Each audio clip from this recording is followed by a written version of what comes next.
According to one member of the Australian Parliament, King Charles III is not the country's monarch, and she sure let him know it. The King had just finished his remarks to Australia's governing body in Canberra on October 21, 2024, when Lidia Thorpe, an Aboriginal senator from Victoria, shouted, "You are not our king. You are not sovereign.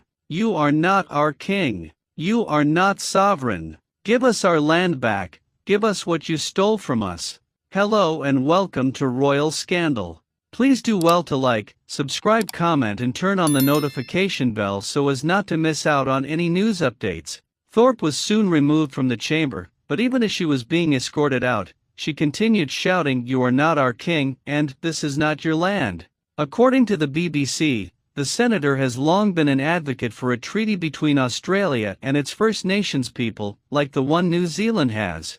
The BBC notes, many Aboriginal and Torres Strait Islander people emphasize that they never ceded their sovereignty or land to the Crown. At least one other Aboriginal leader, Auntie Violet Sheridan, criticized Thorpe's protest, calling it disrespectful and adding, "She does not speak for me."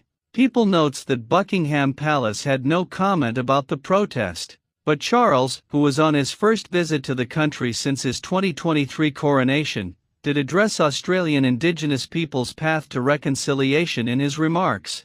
The monarch said, "In my many visits to Australia, I have witnessed the courage and hope that have guided the nation's long and sometimes difficult journey towards reconciliation." Before it even started, Charles's trip to Australia promised to come with some controversy.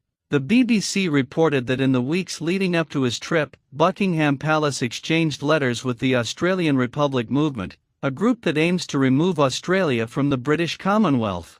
One of Charles's letters reportedly stated, "His Majesty, as a constitutional monarch, acts on the advice of his ministers, and whether Australia becomes a republic is therefore a matter for the Australian public to decide." Australia's last referendum on the issue came in 1999, when the effort to stop being a constitutional monarchy failed 55 to 45. In early 2024, efforts to put up another referendum to a vote were put on indefinite hold despite Prime Minister Anthony Albanese making it a campaign promise in 2022. The brief tour of Australia hasn't been generating the best headlines for King Charles. Prior to the heckling incident, The Guardian reports that King Charles and Queen Consort Camilla made an appearance at a handful of events in Sydney, including a service at St Thomas's Anglican Church and a luncheon in his honour at the Parliament House of New South Wales. His presence was met by a group of protesters denouncing Britain's imperial history, and his attendance at the luncheon was notably brief.